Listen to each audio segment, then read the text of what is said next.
कृष्णानंद दादाजी स्टेज पर आएंगे, कुछ अपनी बातें बताएंगे और साथ में रामेश्वरानंद दादाजी आप स्टेज पे आएंगे और आप 2 मिनट उन्हें दादाजी को जो है आप उनके विचार को सुने और उसके बाद जो है हम हमारा आखिरी का कार्य करेंगे डिस्ट्रीब्यूशन का, जो सर्टिफिकेट और इमरजेंसी बैग है। तब तक जो साथी लोग हैं जिनका टिकट जल्दी का है वो लोग जो है अपना वहाँ पर नाम लिखवा दे ताकि उनको हम पहले फ्री कर देंगे। दादाजी के लिए जोरदार तालियां। दादाजी आपका स्वागत है। आप थी आज का ये प्रोग्राम जो 5 दिन से चल रहा है और 2 महीने से हम लोग ने प्लान करके ये पूरा एक प्रोजेक्ट के तौर आप लोगों को सिखाने का प्रयास किया। ये सब जितना श्रेय है ये हमारे प्रिय दादाजी चित कृष्णानंद दादाजी और रामेश्वरानंद दादाजी के माध्यम से ये संभव हो पाया।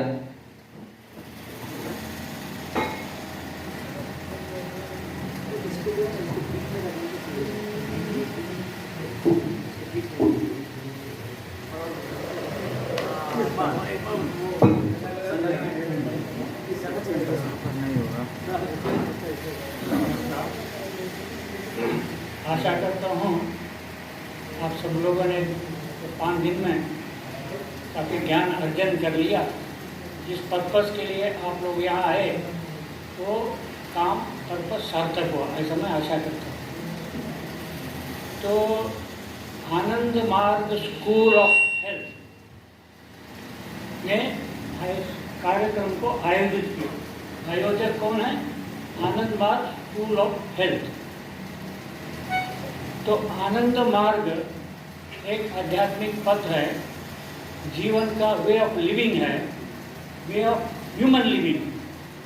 तो हम इस पर विस्तार नहीं जाएंगे, मगर स्कूल ऑफ हेल्थ जिस विषय को लेकर के ये कार्यक्रम चल रहा है, हेल्थ।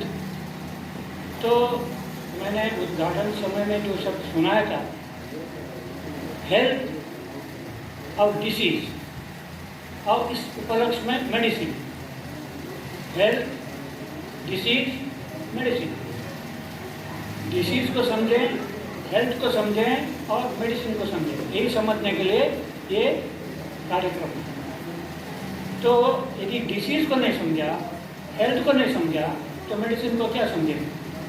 इसलिए फंडामेंटल है, अपने को जानो और अपना स्वास्थ्य क्या है उसको समझो, और बीमार पड़ गए, बीमार क्या है, क्यों है, उसको जानो, और कैसे हम दोबारा हेल्थ को रिगेन करेंगे, मेडिसिन क्या है, उपचार क्या है। तो हमारी स्कूल ऑफ हेल्थ की विशेषता ये है, जैसे सूर्य है, दिन है, रात है, लाइट है, डार्कनेस है, हेल्थ है, डिसीज है। तो मगर हमारे यहाँ कहना है डिसीज रियलिटी नहीं, लाइट रियलिटी है, रात रियलिटी नहीं, अंधकार रियलिटी नहीं, प्रकाश रियलिटी है। तो प्रकाश का अभाव ही अंधकार है, सूर्य का अभाव ही नाइट है, तो स्वास्थ्य का अभाव ही रोग है।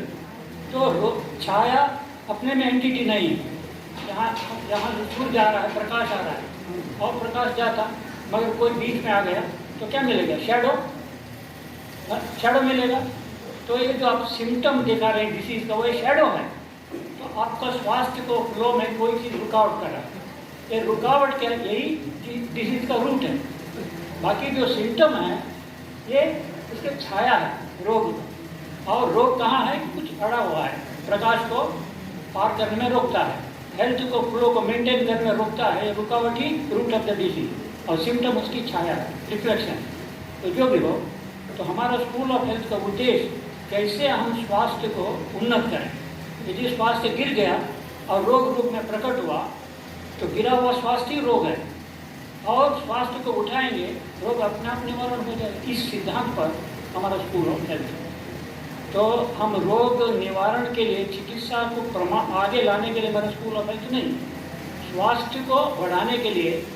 यदि स्वास्थ्य गिर गया, रोग रूप में आ गया, स्वास्थ्य को उठाएंगे, रोग गायब हो जाए, प्रकाश को लाएंगे, लाइट को लाएंगे, अंधेरा खत्म होगा। इस सिद्धांत पर हमारा उपचार है, इस पर फोकस कर काम करेंगे। तो इसलिए हम मेडिकल कैंप नहीं लगाएंगे, आनंद मार्ग स्कूल ऑफ मेडिकल कैंप नहीं लगाएंगे, आनंद मार्ग स्कूल हेल्थ केयर कैंप लगाएंगे, है ना। इसलिए ये एक बात है। तो दो बातें मुख्य है। क्या है जीवन में? इष्ट और आइडियोलॉजी। इष्ट माने जिसको हम कुछ प्यार करना चाहते हैं, पाना चाहते हैं, और आइडियोलॉजी मनुष्य सोचता है, बुद्धि है, बुद्धि को समर्थन, बुद्धि का समर्थन मिलना चाहिए, उसको लेकर आइडियोलॉजी। तो इष्ट है परम शिव रूप में देखो, कृष्ण रूप में देखो, या देवी के रूप में देखो, मगर एक आध्यात्मिक सत्ता जो आप पाना चाहते हैं वो इष्ट है। तो ठीक है, इस पर हम नहीं जाएंगे। मगर आइडियोलॉजी, जिस चिंतन धारा को लेकर हम समाज में उतरेंगे, तो 4 प्रकार की चिंतन धारा है। एक माने मेटीरियलिज्म, भौतिकवाद, जो नास्तिक होता है, उनको आत्मा परमात्मा मॉरलिटी का मतलब नहीं, खाना पीना भोगवादी। तो मार्क्सवाद, मेटेरियलिस्टिक, मैटर सेंटर्ड आइडियोलॉजी, ठीक है। इसके बाद मैटर सेंटर्ड है मगर स्वार्थी है। मार्क्सिज्म कम से कम कलेक्टिव सोचता है, अब पूंजीवाद अपना ही सोचता है। तो ये स्वार्थ पर आधारित आइडियोलॉजी है। इसका एग्जाम्पल पूंजीवाद। इसके बाद आता है कि डॉगमा, है ना, रिलीजन सब डॉगमा हो गया है, धर्म डॉगमा नहीं, मैंने बोल दिया था।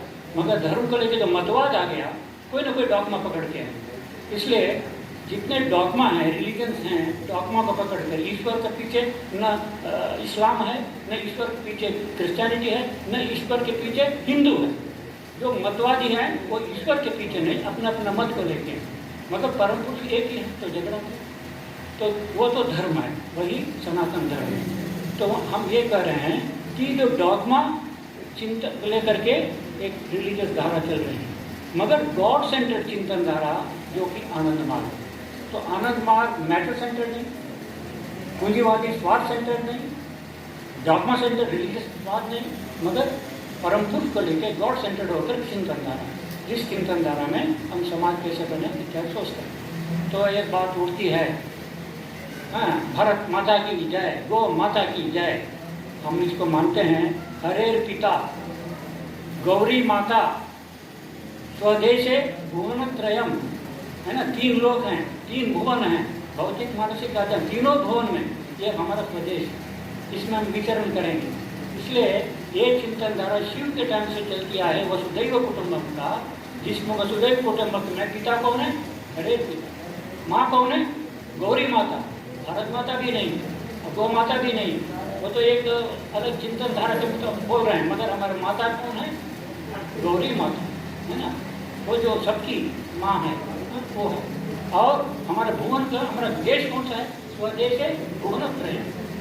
चाइना भी हमारा है, अमेरिका भी हमारा है, अफ्रीका भी हमारा, भारत तो है ही। इसलिए ये जो विचारधारा के लेके आनंद मार्ग खड़ा है, और जिस बात को ग्रेट कवि कौन है? रविन्द्रनाथ टैगोर, उन्होंने कहा सबाई नहीं सबार माचे लुकिए आचो तुम्ही, सही क्या हमारे तुम्ही, भाई आप किन, हमारा तुम कौन है? मैं हूँ, तुम है ना, तो तुम्हारा तुम कौन है? रविन्द्रनाथ टैगोर ने कहा सबके बीच में, सबको लेकर छुपे हुए हो, वही मेरा तुम है, परम पुरुष है। फिर तुम्हारा देश क्या है ना, विश्व जनेर पायल तोड़े, विश्व जनेर पायल तोड़े जे भूमि से हमारा भूमि। तो विश्व मानवता के पद के नीचे जो लैंड है, ये हमारा लैंड है। तो इस तरह यूनिवर्सलिस्ट होकर चलना है, और इस भावधारा से भारत में जाकर के भारतवासियों की सेवा करेंगे, या अमेरिका जाकर भारत माता की जय करोगे? चाइना में जाकर भारत माता की जय करोगे? हाँ, भारत बचेगा, दुनिया नहीं मरेगी। मगर भारत नहीं रहेगा, दुनिया को कोई नहीं बचा सकता। भारत का विशेष जगह है, मगर जयकार करने जाएंगे, ये क्या रसोई और चिकित्सा केवल इंडिया के लिए? जड़ी बूटियों का महिमा केवल इंडिया के लिए? अरे हम कहीं कंट्री में जाएंगे, हमारे सब कंट्री में आनंद मार्ग का धारा है, वहाँ जाके हम करेंगे। इसलिए ये रसोई चिकित्सा और ये प्लांट का जड़ी बूटी चिकित्सा दुनिया भर में हमको ले चलना है। इसलिए संकीर्ण धारा नहीं, ये हमारा एक नोट है, आनंद मार्ग स्कूल ऑफ संकीर्ण तो लेके नहीं जाएगा। हाँ, हमने जो चिकित्सा प्रणाली में, स्वास्थ्य में हमारा 4 पॉइंट है। एक है खाद्य, न्यूट्रिशन, दूसरा है योगा, तीसरा है way of living, dos and don't, प्रकृति के अनुसार जीवन शैली को डालो, और चौथा है नेचुरल मेडिसिन। ये जो आज वैद्यकीय लोगों का माने कार्यक्रम चल रहा है, हमारा फैकल्टी ऑफ मेडिसिन का एक अंग है। मगर फैकल्टी ऑफ मेडिसिन से रोग निवारण करेंगे ऐसी बात नहीं, तो साथ लेंगे। योगा थेरेपी भी है, हम योगाचार्यों का भी सम्मेलन कराएंगे, उनको भी योगाचार्य को बुलाकर करेगा। हमारे स्कूल ऑफ जैसा आयोजन किया जड़ी बूटी का, योगाचार्यों का भी एक आयोजन करेंगे। आप लोग योग के माध्यम से कैसे रोग निवारण करते हैं वो भी अपना आके बताएंगे। तो nutritionist, food as food for health, food as medicine. तो भाई खाद्य के माध्यम से आप रोग कैसे निवारण करें, खा करके नहीं खा करके, eating non eating, fasting feasting करके आप रोग कैसे निवारण करें, उसका भी एक कार्यक्रम करने की जरूरत है। और इस सबको लेकर के बैकग्राउंड क्या रहेगा, आध्यात्मिक। तो हमारे जो स्कूल ऑफ हेल्थ में वी आर बेस्ड ऑन यौगिक चिकित्सा और प्राकृतिक औषध, नेचुरल रेमेडी। तो ये हमारा चिकित्सा का आधार है, जिसमें ये 4 बातें दी है। और इसका प्रोपाउंडर हैं आनंद मार्ग के गुरु भी हैं, आनंद मूर्ति रूप से, और प्रभाकर सरकार नाम से वो लौकिक नाम है, इनके द्वारा रचित है। ये हमारा आधार है आनंद मार्ग स्कूल ऑफ हेल्थ का। और सपोर्ट में राजीव दीक्षित के कई फॉर्मूले हैं। वाघभट का स्टडी करके उन्होंने अपना मॉडर्न वे में समझाया है, बहुत आदरणीय है, वो भी हम एकोमोडेट करेंगे। और जिन्होंने भी इस तरह किया है उसको सब ले करके हम मन स्वास्थ्य क्षेत्र को आगे बढ़ाएंगे। और एक समन्वित चिकित्सा या पुस्तक मिलेगा, तो कंपोजिट थेरेपी, खाद्य के माध्यम से अलग अलग एस्पेक्ट लेकर के, ये भी प्रभाकर सरकार के दिया हुआ है, अवश्य लेने की बात। जो जड़ी बूटी पौधों के बारे में पूरा बहुत कुछ बताया है। और मनोविज्ञान है ना, योग मनोविज्ञान, जिसमें बायोसाइकोलॉजी एक पार्ट है। तो योग साधना करने वालों के लिए मनोविज्ञान साइकोलॉजी जानना है, ये इस पर है। और जो माइक्रोवाइडर सिद्धांत बताया है ना, तो माइक्रोवाइडर सिद्धांत क्या है, एक है इदम हस्तम शिव हस्तम, सर्वरोग निवारकम आयुर आरोग्य वर्धकम। हाथ रख दिया, रोग निवारण हो गया। क्यों? शिव को जुड़ करके ये भाव लेकर इदम हस्तम, ये हाथ जो है शिव का हाथ है, मेरा नहीं। सर्व रोग निवारकम आयु आरोग्य वर्धकम, तो ये भी क्या है, माइक्रोवाइटा का ब्लेसिंग। तो बिना आंख दृष्टिपात करके, वचन दे करके, है ना, करके भी रोग निवारण होता है ये माइक्रोवाइटा। ये आनंद मार्ग स्कूल ऑफ हेल्थ इस दिशा में भी काम करने वाला है। तो कहने का मतलब है, तो ये पुस्तक भी है। और आप लोग वैद्य का परंपरा लेके आए हैं, वैद्यनाथ हैं शिव। तो शिव के बारे में जो इतिहास, उनके अवदान, उनकी शिक्षा इस पुस्तक में मिलेगा शिव। अब आप लोगों को देने के लिए एक भेंट के रूप में मैंने पुस्तक दोनों को दे दूँगा सबको। एक शिव कथामृतम, जो शिव का गीति, शिव के टाइम का समाज की स्थिति, शिव की शिक्षा और शिव का ध्यान मंत्र, शिव का प्रणाम मंत्र। तो उस वैद्यनाथ शिव को आप अपने कैसे उपासना करेंगे, ये एक बहुत सुंदर कृति है, मैं भी दूँगा। और हमारे गुरु भाई ने, आचार्य त्यागानंद जी ने, ये बहुत सारा संजीवनी सूत्र करके खाद्य के बारे में, खाद्य शास्त्र, हाँ, क्या खाना है, क्या नहीं खाना है, कैसे खाना है, कब खाना है, ये सब आपका वैद्यों के लिए बहुत आवश्यक है। ये बहुत सुंदर रूप से सजा करके दिया है। ये भी एक कॉपी उपस्थित पार्टिसिपेंट को देंगे जाते वक्त। ये मेरी तरफ से अनुभव है। अंत में मैं ये कार्यक्रम बढ़ाने में साहस इसलिए बढ़ा कि धीरज जी आनंद नगर में आए, बहुत अनुभव लेकर के, ज्ञान लेकर के, जड़ी बूटी का, पौधों का।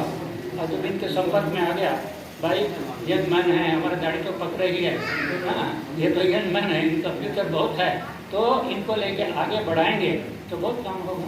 ये समझ करके एक टीम तैयार, उनके साथ केसर भाई, एक रिवोल्यूशनरी क्रांतिकारी, प्राउड भावना वाला, और रिकॉर्ड करने के लिए हमारा देवाशीष शिवा क्या नाम, आशीष भी है, वो भी अपना नौकरी वोकरी छोड़ के ये लाइन पकड़ लिया।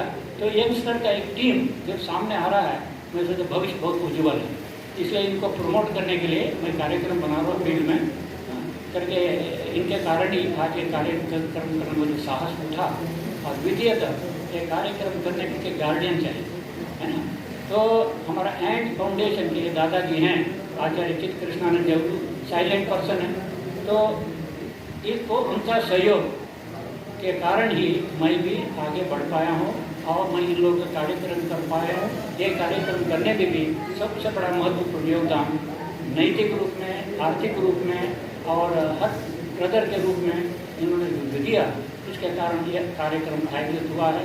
मैं उनको धन्यवाद देता हूँ और आप सब लोगों को इनका बुलाव पर आए हैं, ज्ञान अर्जन करके इस काम को आगे बढ़ाएंगे। ये हमारी भाषा भी है, आप अपने में न रहेंगे। मैंने एक हेल्थ गाइड, हमने सोचा एक हेल्थ गाइड, अपना हेल्थ बचाओ, जानकारी आयोजित करो, दूसरों का हेल्थ बचाओ, उसके लिए गाइड करो, चिकित्सक नहीं, हेल्थ गाइड। इसके बाद हमको हेल्थ टीचर तैयार करना है, मेडिकल मैन नहीं, health teacher, health guide, health coach. तो इस तरह का आप लोग अपने से हेल्थ बचाइए और दूसरों को हेल्थ कैसे बचाएंगे, गाइड बनिए, है ना। तो इस तरह का कॉन्सेप्ट कोर्स बना के स्कूल ऑफ हेल्थ के माध्यम से आगे बढ़ा रहा हूँ। तो आप सब लोगों को बार बार धन्यवाद देता हूँ कि इतना सुंदर रूप से चिंता करना।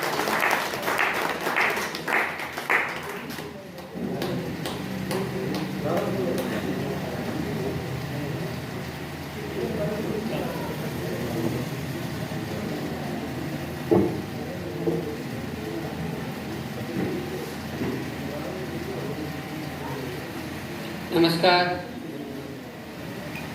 So I hope you all have enjoyed this program, and there may be some physical difficulties as we are just starting to promote such program. In the due course of time, the number of accommodation, facility, all this will be more developed. So you will have less difficulty and less waste of time. And I am very happy to see you all here, coming from different parts of India to this remote interior land. Now it is remote interior land. In the past, it was one of the main city of the world, where no other towns existed. This existed. You know the big mountain there is the tallest mountain there, Mount Everest, about 300 million years ago. Now, due to various changes, it has come down. So this entire area has a very great importance. And personally, after understanding all the glories of this land, I want to do whatever I can do here. And Dada has moved all over the world, from east to west, south to north, all over all countries, Europe, America, South America, Hong Kong, all the countries. so now I wish that you all will learn and do great service to humanity. At the same time, bring more and more people to learn this and propagate this science of our real health treatment process, that is our natural remedies progress.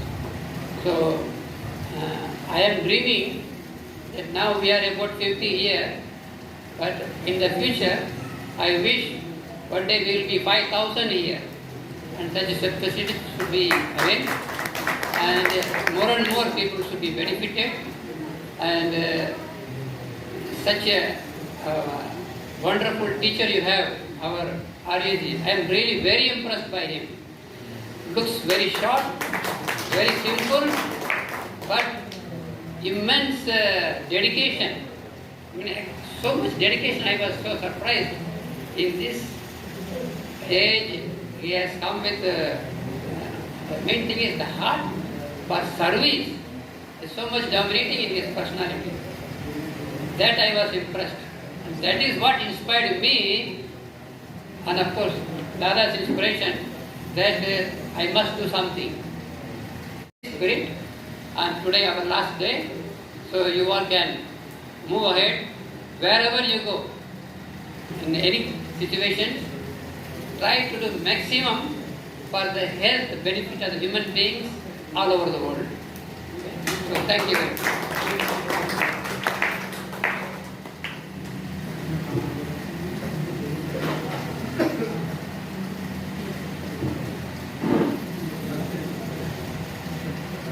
मार्गदर्शन से, सहयोग से, आशीर्वाद से ये सारी चीज़ें जो है आज संभव हो पाई है। आप सभी लोगों को हम लोग ने जो ज्ञान पूरे भारतवर्ष से इकट्ठा करने का प्रयास करा है, जो हमारे वैद्य जी आए थे विष्णु भोसले जी, उनके माध्यम से, तो बहुत अच्छा लगा। सारा जो परिवार जैसा माहौल रहा पिछले 5 दिन से।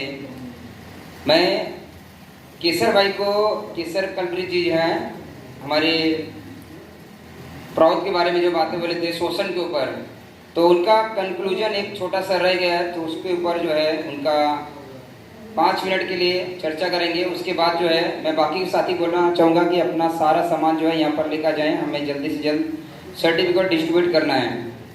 तो केसर भाई के लिए जोरदार तालियां एक बार। केसर भाई 5 मिनट के लिए।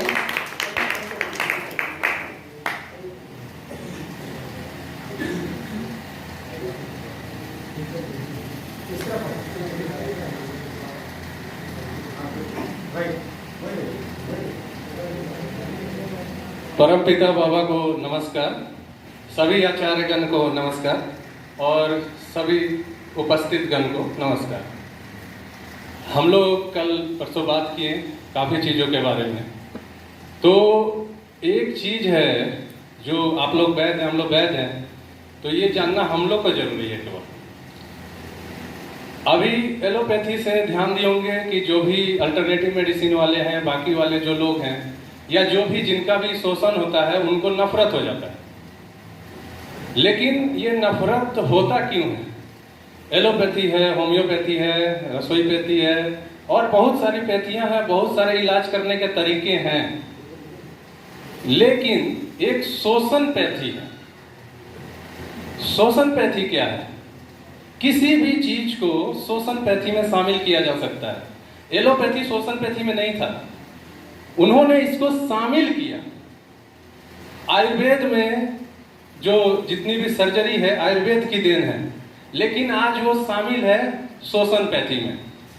हल्दी का धीरज भाई ने बोला पेटेंट अमेरिका ले रहा है, गोल मिर्च का ले रहा है, बहुत सारी चीजों का ले रहा है। तो ये शामिल करने का तरीका है आयुर्वेद को शोषण पैथी में, रसोई पैथी को शोषण पैथी में। तो जितने भी पैथी के लोग हैं उनको एक बात याद रखनी है कि हमारी चीजें शोषण पैथी में नहीं शामिल हो। वरना मैं हिम्स हॉस्पिटल जब गया था तो एक मेरे पेशेंट थे, वहां पे उनको प्रॉब्लम हो गया था।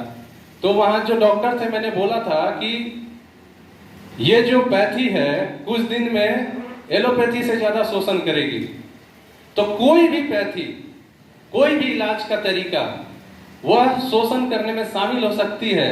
तो आपको, आप जिस पैथी से हैं उस पर निगरानी रखना होगा कि हमारी चीजें कहीं शोषण पैथी में शामिल तो नहीं हो रही हैं।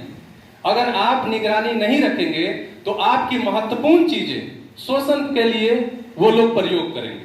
जैसा कि सर्जरी का प्रयोग हो रहा है, जरूरी नहीं है, डिलीवरी घरों में होता था और बहुत आसान था, लेकिन आज ये इस प्रमाण है कि 99% अब नहीं होता है घरों में, अब हॉस्पिटल जाना पड़ता है, जो कि ईश्वर के हर मतलब एकदम सामान्य बात है। जन्म और मृत्यु सामान्य बात है, जिसको शोषण में उन्होंने शामिल कर लिया है।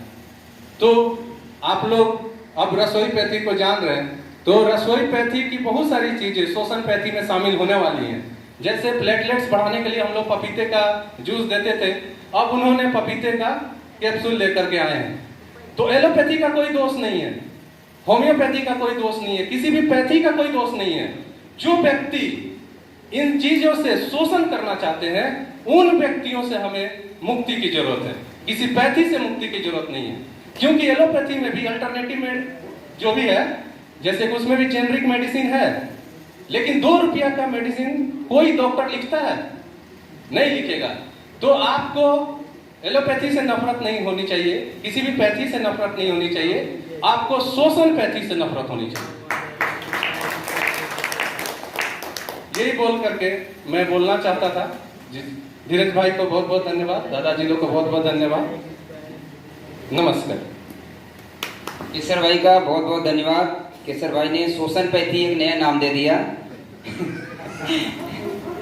जरूरी है जानना, हमें जरूरी है। ये रसोई पैथी भी केसर भाई का ही दिया हुआ नाम है, बहुत पसंद आया और हम लोग जो है प्रेजेंट किए।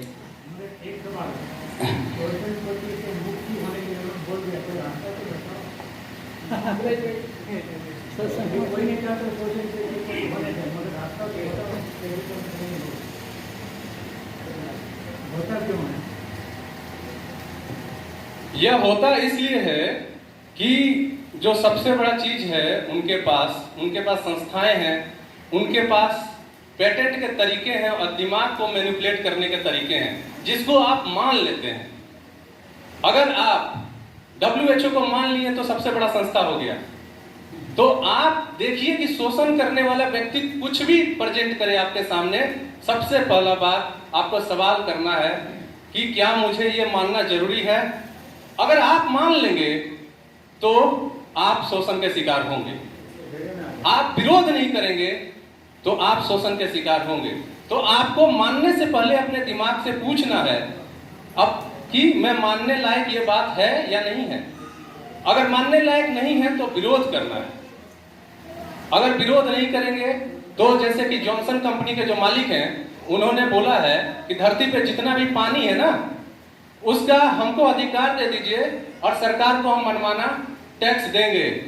तो आप नहीं विरोध करेंगे, मान लेंगे तो जितनी भी संपदाएं, जैसे कि प्रोडक्ट तो बनाना पड़ता है, नेचुरल चीजें जो बनानी नहीं पड़ती है उसको भी वो शोषण पैथी में शामिल करने वाले हैं। तो अगर आप कुआं आपके पास है, तालाब आपके पास है, चापाकल आपके पास है और पानी का किसी भी तरह से आप प्रयोग करते हैं तो उस पे वो टैक्स लेंगे। तो क्या आप इस बात को मानेंगे? नहीं। क्या आप नहीं मानेंगे तो इस बात का विरोध करेंगे?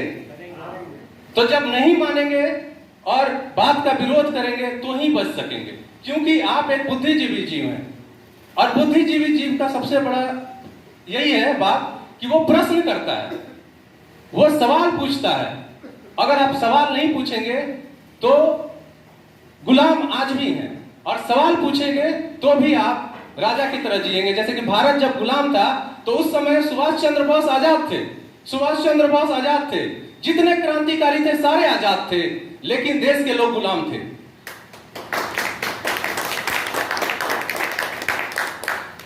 ये तो अच्छी बात है, आपने कहा विरोध करो, क्वेश्चन करो, मगर कानूनी आकर के आप क्वेश्चन को रोक दें, आपको क्वेश्चन करने मौका न दें तो क्या करें? हम लोग कुछ दिन पहले अभी होडोपैथी एक है उसके प्रोग्राम में गए थे, जिसमें धीरज भाई ने अर्जुन मुंडा जी जो हैं, जो जनजातीय मंत्री, उनको अपना इमरजेंसी बैग भी दिए थे। उन्होंने बहुत अच्छी एक बात बताई। हम लोगों ने वहां पे होडोपैथी वाले लोगों ने पूछा, होडोपैथी क्या है? जितनी भी जड़ी बूटियां आदिवासियों कल्चर में जो भी यूज करते हैं तो उसका पेटेंट हो रहा है। तो उन्होंने कहा कि एक तरीका है, आपके पास अगर कोई चीज है तो उसको पेटेंट कराइए, क्योंकि पेटेंट की मान्यता है। या आप ऐसा कोई बोर्ड बनाइए, ऐसी कोई संस्था